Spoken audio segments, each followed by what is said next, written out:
Bueno, y es un gusto esta mañana con Carlos recibir a Tatiana Antúnez, intergremial feminista, PIT-CNT, bienvenida. Natalia Ubal, periodista de La Diaria, bienvenida también. Gracias. Patricia Soria, dirigente política, integrante de Ballistas Orejanos, bienvenida. Gracias. Un gusto recibirlas a las tres. Para hablar de un tema que por suerte nos convoca, pero te decía hace instantes, mientras estamos hablando están sucediendo cosas. Y tal vez es lo más dramático del planteo de esta situación, ¿no? El nivel de denuncias que se han verificado en los últimos tiempos nos indican que mientras todos debatimos acerca de los avances o los retrocesos de determinada normativa, en los hechos las cosas siguen pasando. Sí, efectivamente. 40.000 denuncias. Y estamos hablando de violencia hacia las mujeres. El próximo domingo es el Día Internacional para la Eliminación de la Violencia hacia las mujeres. Empezamos, Tatiana, una primera reflexión. Bien, bueno, en primer lugar, saludar a todas las personas que nos están viendo y ni que hablar que es un día de reflexión, un día que además tiene una carga fuertemente histórica. Estamos hablando de una fecha donde se asesinaron a 3 mujeres, a 3 luchadoras sociales y políticas. Un día como hoy que vamos a despedir a la compañera Luisa Cuesta, no es menor también recordar una fecha tan significativa como esta, donde bueno, vivimos en un mundo donde las mujeres estamos siendo asesinadas producto de una violencia machista, de una violencia que se viene denunciando históricamente, ¿no? De una desigualdad que se construye a lo largo de la historia de la humanidad, una violencia patriarcal que genera estereotipos que de alguna manera nos discriminan, nos excluyen, y que bueno, que es preciso no solo el 25 de noviembre, sino todos los días de nuestra vida reflexionar acerca de lo que nos está pasando como sociedad, de qué futuro estamos construyendo, si bien hemos venido avanzando un montón. Es necesario seguir abonando a la democracia, porque además obviamente que en sistemas que no son democráticos, las mujeres también sufrimos muchísimo más, cualquier consecuencia que tenga que ver con otro tipo de forma de gobernar. Y bueno, y en una Latinoamérica como la que estamos viviendo, no es casualidad tampoco que las mujeres, por ejemplo, en Brasil, hayan sido un movimiento que haya logrado unificarse, salido a la calle, y que haya salido a decir que con él no, lamentablemente, no fueron los resultados que se esperaban. ¿Te sorprendió el hecho de que cuando se fue a los números fríos, una importantísima cantidad de mujeres brasileñas, a pesar del discurso de Bolsonaro, lo hayan apoyado? Y en realidad, obviamente nos sorprenden todos estos fenómenos. Realmente es preocupante que nos ganen la cabeza de esta forma, no solo a las mujeres, sino a la sociedad toda, en donde, bueno, naturalizamos.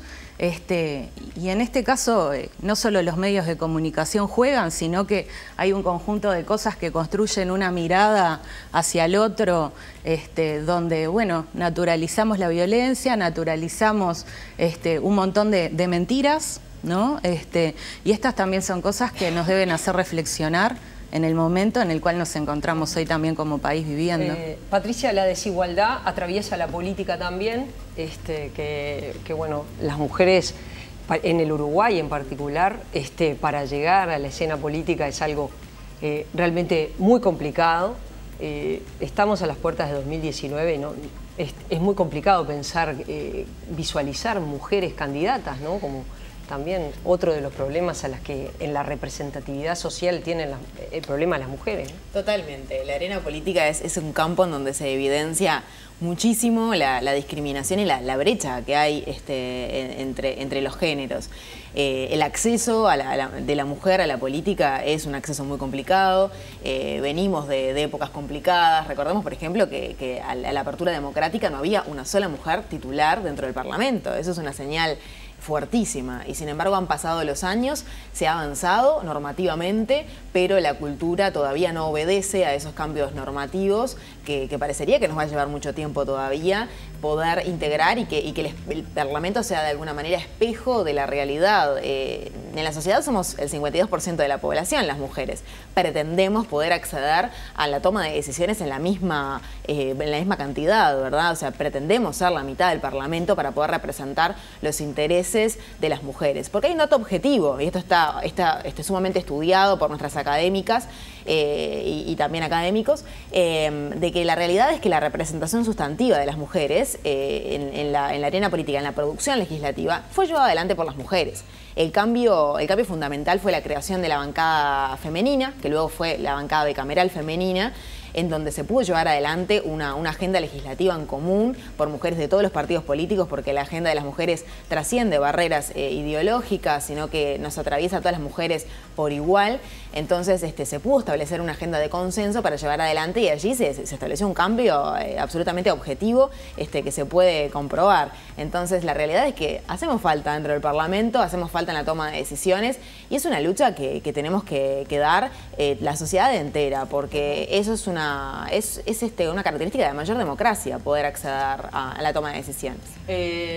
Los medios de comunicación, los periodistas, no estamos ajenos también a esta lucha que es cultural, ¿no? de transformarnos también nosotros, a la forma de escribir, a la forma de hablar, ¿no, Natalia? ¿Vos lo ves así? Sí, yo creo que vivimos hoy en un momento bastante complejo, porque a pesar de todos los avances que se han dado a nivel normativo y a nivel de sensibilización, igualmente persisten ciertos núcleos de reacción, digamos, ¿no? Porque la revolución feminista yo creo que ha sido de las revoluciones más importantes de las últimas décadas, y obviamente genera una reacción. Y esa reacción se ve a distintos niveles, ¿no? Y uno de ellos es el nivel simbólico. Tenemos el nivel más extremo de la violencia física, digamos. Tenemos un nivel más de reacción más organizada, ideológica, digamos. Por ejemplo, los grupos antiderechos, con su concepto de ideología de género. Y después hay una reacción también a nivel simbólico de ciertos grupos, y esto tiene que ver con los medios de comunicación, porque estas opiniones se vehiculizan a través, sobre todo, de las redes sociales, que es una reacción como más desde el sector de la intelectualidad o pseudo-intelectualidad, que cuestiona los avances en materia simbólica de la lucha feminista. Y esto incluye no solamente el lenguaje inclusivo, sino otras, digamos, conquistas simbólicas del movimiento feminista que están siendo impugnadas por estos sectores, que no necesariamente podríamos catalogar de sectores reaccionarios, pero que de alguna manera, por la vía de cuestionar algunas cuestiones laterales de la lucha feminista, también contribuyen al cuestionamiento más general de toda la lucha feminista. Y me parece que hay que estar un poco atentos a eso desde los medios de comunicación. Y obviamente después la responsabilidad que tenemos los medios de comunicación en cada discurso que construimos y en cada noticia que elaboramos, tener presente no solamente el lenguaje inclusivo como una cuestión de forma, sino algo más de fondo, digamos, de visibilizar el rol de la mujer, ¿no? De no pensar que, por ejemplo, si hablamos de candidatos a presidentes, tienen que ser hombres, porque muchas veces nos pasa a todos, no solo a los periodistas. Nos imaginamos candidato a la presidencia, bueno, visualizamos un hombre como en nuestra imagen, ¿no? Bueno, empecemos a visualizar también mujeres en roles de poder, ¿no? Eso es un desafío también para nosotros. Me quedé pensando en algo que decías respecto de los símbolos, porque cuando se discutió el delito de femicidio, se sostenía que, recuerdo que aquí vino un par de veces la senadora Constanza Pereira a decir que era necesaria una señal por parte de la sociedad para atender esta situación. Ahora bien, desde tu lugar, ¿es con ese tipo de señales o es procurando ese cambio cultural que uno, sinceramente, está convencido viene más de abajo y tiene que ver ya desde cómo educamos a nuestros hijos desde que nacen? Porque objetivamente el delito de femicidio se instaló y nosotros seguimos informando un día sí y a las pocas horas también de que las agresiones contra las mujeres persisten, y nos confirma aquello de que quien lleva la violencia adentro no se preocupa por cuántos años de cárcel le espera. Claro, yo cuando hablaba de simbólico justamente no me refería a eso. Yo estoy convencida que el cambio es cultural, así como en todos los aspectos de la vida, el cambio es cultural primero. Y igualmente las normas ayudan, por supuesto. En este caso era una norma, digamos, de visibilizar o identificar el delito de homicidio como específico, digamos, de cuando se asesina a una mujer como un delito de odio también, ¿no? Pero bueno, no creo que eso genere cambios. Me parece que hay como un núcleo duro de la reacción que no estamos atendiendo, que está más que nada radicado, digamos, en algunas localidades pequeñas del interior y sobre todo en el interior del país, donde se produce la mayor cantidad de los feminicidios.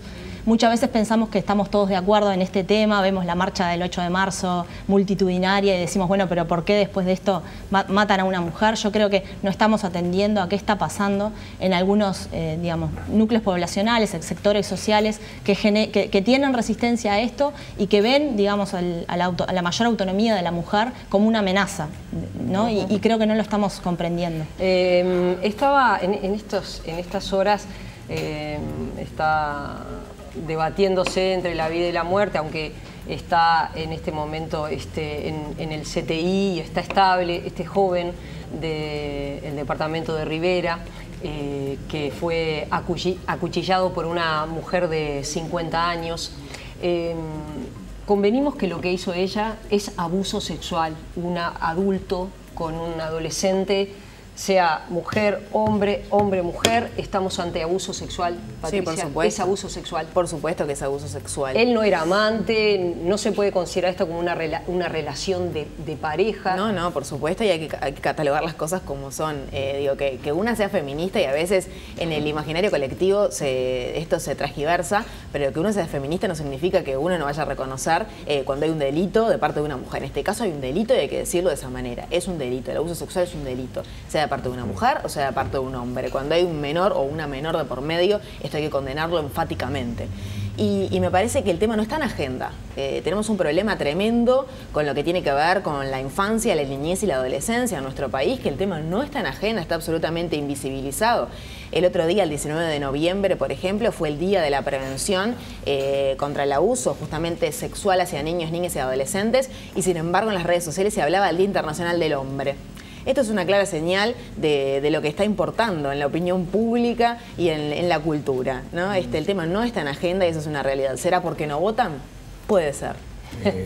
Me quiero apoyar un poco en algo que decía Natalia respecto de cómo la sociedad, particularmente del interior de nuestro país, vive este tema, para preguntarte, Tatiana, si desde la Central Obrera, si desde el PIT-CNT, ¿existe algún tipo de autocrítica respecto de cuál es el apoyo que se le brinda a esa mujer rural que tiene que hacer de repente 400 kilómetros para venir a una negociación colectiva aquí en Montevideo? Si en algún momento no se planteó la necesidad de que el PIT-CNT como tal se instalara más allá de la frontera del Río Negro para de alguna forma acercar el apoyo, no únicamente en los temas salariales, que obviamente, sino en este tipo de cuestiones. Porque lo que manejaba Natalia es cierto, y los hechos que sucedieron en Quebracho nos demostraron que mientras en el área metropolitana los medios, los protagonistas políticos, los referentes sociales tienen un discurso y van con un mensaje, la realidad, a medida que uno se va alejando de la costa, es otra, y la percepción de lo normal por parte de esas sociedades es bien distinta a la que planteamos. Sí, en primer lugar nosotros consideramos que la Central de Trabajadores no solo debe centrarse en los temas que respectan al salario específicamente, incluso a las condiciones de trabajo, porque si decimos en muchas ocasiones que es como el escudo de las personas más débiles de esta sociedad, también estamos considerando que, bueno, que hay gente en otras partes del país que está claramente en situaciones más complejas que nosotros, que de repente tenemos todos los dispositivos, digamos, al servicio de la capital. En este sentido, nosotros venimos, en el mes de mayo tuvimos un congreso en donde de alguna manera se resolvieron o se tomaron algunas iniciativas de cara a un proceso de centralización, un proceso de lograr un acompañamiento a aquellos sectores que están más desprotegidos. Claramente el sector rural, los trabajadores y trabajadoras rurales son uno de esos sectores que necesitan que los abracemos mucho más fuerte que a otros compañeros, si bien obviamente nos corresponde abrazar a todos y todas, en este caso, sin duda, los servicios, además en particular, y esto es un reclamo también del movimiento feminista cuando hablamos de la ley que se votó el año pasado y el presupuesto que claramente no es suficiente, si bien estamos en un momento donde esto se ve como un avance, no hacemos un resumen negativo de tener una ley como esta, pero los servicios no alcanzan, los servicios en el interior del país se encuentran trabajando días puntuales, en horarios puntuales, donde una persona que tiene que denunciar no siempre tiene la posibilidad de saber a qué hora y en qué día va a encontrarse, si bien existen las comisarías, que no siempre son el recurso primero al cual una debe abordar cuando está viviendo una situación de violencia. Entonces claramente el interior del país y aquellos rincones donde el Estado está todavía un poquito más ausente, tenemos que trabajar, y el movimiento sindical tiene que tener un compromiso con esto, y lo está empezando a tener, porque también es un tema que nosotros no estamos vacunados frente a lo que es el machismo. Es una organización con fuertes componentes machistas, compuesta mayoritariamente por hombres, y dirigida mayoritariamente por hombres, no compuesta. Y estas son cosas que obviamente a la interna hay que hacerlas trabajar también, ¿no? Bueno, Patricia en la política lo tiene claro, pero yo estaba mirando, porque tenemos sobre nuestra mesa el comunicado de la Red contra la Violencia, y ellos llaman la atención de una situación que en nuestro país se viene, que es la posible instalación de un nuevo mega emprendimiento, y estamos hablando del caso de UPM, y que ya se ha denunciado que en lugares donde hay alta concentración de personal masculino empieza a aparecer, empieza a aumentar el embarazo adolescente. ¿A qué se hace referencia? Empiezan a aumentar los embarazos de niñas de entre 10 y 14 años, embarazadas muchas veces por sus novios de 40 años. Situaciones que uno dice, bueno, ¿estamos preparados para cuando ocurran cuando llegue este mega emprendimiento? No estamos para nada preparados, porque la justicia en sí no está preparada. Primero que nada, no estamos preparados culturalmente para esto. Y después la justicia tampoco. Seguimos dudando de la palabra de los niños, de las niñas y los adolescentes. Todavía ponemos en cuestión cuando se manifiesta una situación de este tipo. Y no sé si recuerdan, hace poco tiempo unas niñas tuvieron que acudir a la Ceibalita para filmar un episodio de acoso y abuso sexual, porque era la única manera de que le creyeran su testimonio de lo que estaba teniendo que soportar esa niña. Entonces realmente vemos que la situación es terrible. Y es terrible también los mecanismos a través de los cuales se puede ejercer la justicia, porque tampoco se está preparado para tomar un testimonio, por ejemplo. En nuestro Estado uruguayo ha sido observado en cuanto a la Convención sobre los Derechos del Niño. Por ejemplo, uno de los artículos del artículo 12, que es el artículo de la voz, de la participación, de la expresión, en donde no se releva de la manera correcta, y muchísimo menos en estos casos de vulnerabilidad total y absoluta. La justicia no está preparada, no estamos dando las herramientas, el foco está puesto en otro lado. Lamentablemente. También la Red señala que la justicia está bastante desganada, esto lo digo yo un poco irónicamente, en la expresión, en aplicar la ley. La Red está diciendo hay cuestiones que no son de dinero, sino de aplicar la ley como debe ser aplicada. Claro, porque esto que mencionaba Patricia del tema del valor del testimonio de los niños y otros elementos está contemplado en la ley de violencia integral, y sin embargo, por lo menos por casos que nos llegan, ¿no? Los últimos casos, vemos que en realidad no hay mucha voluntad de aplicar. Yo creo que no hay, muchas veces falta conocimiento, capacitación de los jueces en esta área de género. No es que yo lo crea, lo dicen las organizaciones feministas y de lucha por los derechos de las mujeres, y me parece que ahí hay un déficit. Y vinculado al tema UPM, hay un déficit también del gobierno, del Estado, en el tema de las evaluaciones de impacto en forma integral, ¿no? Porque no solamente impacto en materia de género, sino impacto en otras dimensiones, que no es solamente el ambiental, no es solamente que la empresa presente un estudio de impacto ambiental, sino el impacto de este emprendimiento en otras áreas, y entre ellas en la de género, ¿no?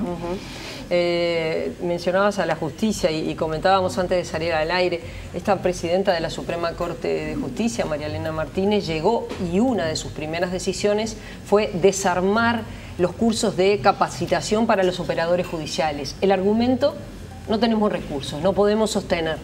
Pero bueno, lo que hablábamos, ¿no? La capacitación de los operadores judiciales es fundamental, ¿no? Sí, y fue unos días antes de un 8 de marzo, además, ¿no? Lo que eso también implica como señal política, porque es una señal política, claro, también.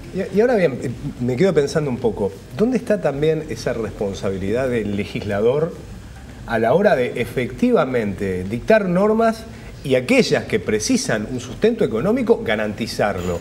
Porque uno piensa, es muy fácil hacer esos discursos tribuneros y esos proyectos de ley maravillosos y después no ocuparse de cómo se van a solventar. Lo que habilita a que después la justificación sea no puedo aplicar lo que es la norma porque no tengo plata. ¿Qué se le exige también al legislador más allá de lo que se le tiene que exigir al Poder Judicial?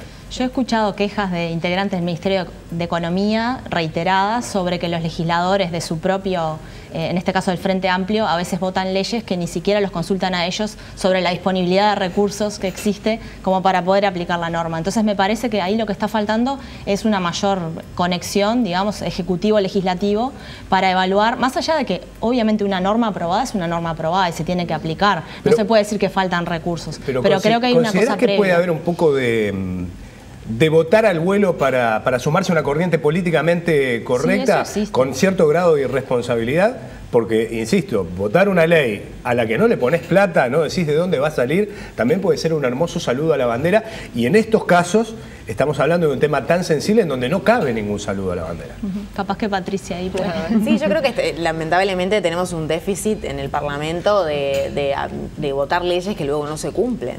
Eso es una realidad. Estamos con problemas en el Parlamento. ¿Pero votamos leyes que no se cumplen o leyes incumplibles? No, para mí que no se cumple en realidad, porque yo creo que si una ley se cumple, si una ley se vota, se debe de cumplir y me parece que lo que falta son dos patas. Una es el presupuesto, por supuesto que debería ser chequeado y eso debería ser parte del quehacer natural en política, pero la otra pata es la voluntad política real, no la discursiva, no la de la vidriera, de estar sentado en el Parlamento, de salir en la televisión y el saludo a la bandera, sino la voluntad política real, que luego al momento de aplicar lo que se vota es donde se ve si existe o no existe.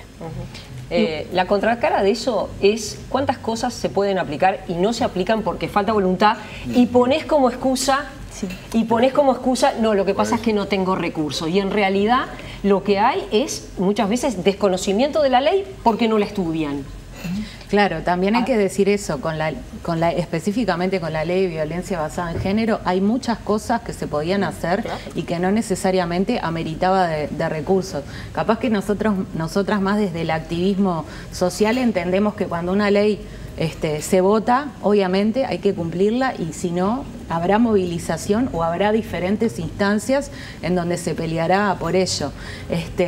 Entendemos también que los referentes políticos que son votados para legislar tienen la responsabilidad de definir qué cosas se pueden hacer y qué no, pero que también es necesario cuando las cosas no son tan fáciles de obtener, que también es parte de su tarea y de su trabajo ver de dónde se van a sacar los recursos y dónde va a poner las prioridades, porque nosotros desde el movimiento sindical decimos muchas veces cuesta mucho más grabar al capital que grabar, por ejemplo, nuestro trabajo. Entonces, en ese sentido también hay que definir políticamente. El impuesto sobre el trabajo es ese que se recauda de inmediato en el próximo fin de mes y el que permite tapar cualquier tipo de agujero. Exacto, entonces ahí digamos que también hay una parte de la responsabilidad que tiene que es una definición política y que para eso también los hemos elegido a todos y todas para que, logren definir en beneficio de la mayoría que somos las mujeres y hombres, trabajadores y trabajadoras de parte del pueblo. Y también están los lobbies, ¿no? Porque esto también tiene mucho que ver. Recordemos que luego del proceso arduo que fue poder aprobar la ley de interrupción voluntaria del embarazo, que es una ley nacional, tenemos departamentos en el interior del país en donde no se cumple la ley. Y eso también es violencia hacia las mujeres. Hemos puesto una mujer no puede acceder ejemplo, a hacer una interrupción voluntaria del embarazo y que tenga que pedir días en su trabajo, tener que justificarse, tener que dar explicaciones de su vida personal, trasladarse a otro departamento, tener que desembolsar dinero de su bolsillo. Esa es una ley que no se cumple. Lamentablemente no se cumple. En algunos puntos del interior no se cumple. Claro, uno se pregunta cómo en lugares tan importantes y tan densamente poblados como Salto antes existían abortos ilegales y hoy no puede haber una interrupción voluntaria del embarazo dentro del Sistema Nacional Integrado de Salud. Una discusión enorme este tema de la interrupción voluntaria del embarazo que nos retrotrae incluso a las discusiones que se daban en la propia dictadura cuando 100 mujeres al año morían víctimas de esa realidad. ¿Cuánto hubo que remar para llegar a esta ley que en los hechos, insistimos, cuanto más cerca de la costa, más facilidades tenés para acceder a la misma, y cuanto más te alejás de la capital, más se te complica? Hay sectores que están planteando establecer algún tipo de sanción para estos profesionales que se niegan a aplicar la ley por objeción de conciencia, a hacer, no sé, tareas comunitarias o algún tipo de sanción de ese estilo. Así que ese es un debate que capaz que se viene y que puede de alguna manera ayudar a que se aplique la norma. Si se cobrara como acto médico, quizás el debate sería distinto o no habría debate. Y lo que implica vivir en un estado laico también, ¿no? Y me parece que también es un momento donde debemos hablar de las mujeres migrantes, porque la ley contempla que estas mujeres también puedan interrumpir un embarazo no deseado desde el momento en que se comprueba que vivieron una situación de violencia, que son cosas que tampoco se saben y que hoy con estos nuevos fenómenos también es importante hacer mención, porque también son conquistas que son para todas las mujeres que viven acá. Es un detalle no menor. El Estado uruguayo le garantiza los mismos derechos a los migrantes que a los ciudadanos. Exacto. Mujeres y hombres. Por ende, no cabe discusión alguna respecto a si las mujeres migrantes tienen o no derecho a acceder lo que la normativa establece para las uruguayas y los uruguayos. Sin embargo, se da. Sí, hay que decirle, domingo 18 y 30 en Montevideo van a converger dos marchas. Va a haber otras seguramente en el interior del país. Hay movilización este domingo en torno a esta reflexión, ¿no? Que nosotros hablamos del Uruguay, sabemos que las cifras en el mundo son escalofriantes. Antes de entrar al aire, Carlos me decía, en Argentina están asesinando a una mujer cada 32 horas. Es decir, son cifras realmente escalofriantes. El matrimonio infantil, los asesinatos, las mutilaciones, bueno, todas las situaciones que ocurren en el mundo. Bueno, en el caso de Uruguay, la concentración acá en Montevideo va a ser 18 y 30 el domingo, por lo que tengo entendido, ¿verdad?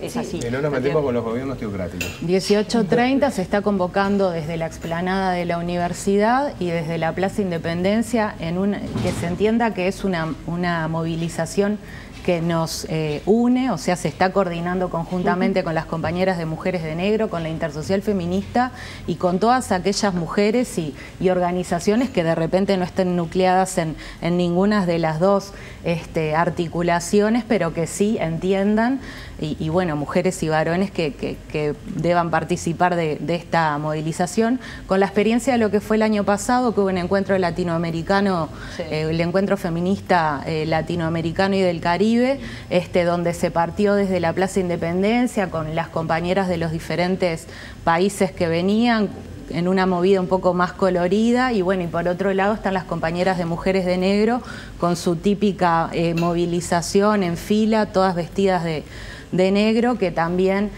son dos cosas que se unen, que no son dos marchas, que es una movilización única, pero que bueno, que el movimiento es tan diverso que de alguna manera se busca que estén todas las expresiones que puedan manifestarse, ¿no? Y el punto de encuentro va a ser 18 y 30 en la explanada de la Intendencia.